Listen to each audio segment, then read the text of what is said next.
જય શ્રી કૃષ્ણ મિત્રો, આજે હું પૌવા બટેટા બનાવીશ ને તમને બધાને હું ખવડાવીશ.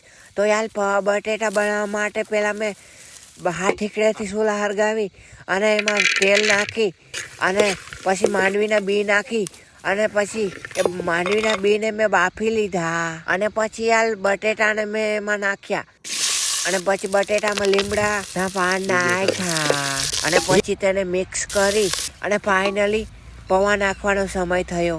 વાવ! પછી મેં પૌવા નાખ્યા અને પછી એ પૌવાને મિક્સ કર્યા. વાવ!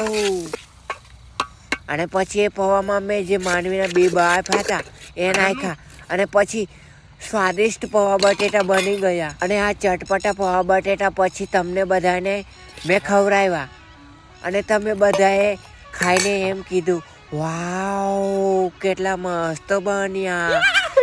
અને પછી મેં પણ ખાધા. યાર, મને તો બહુ મજા આવી પૌવા ખાવા.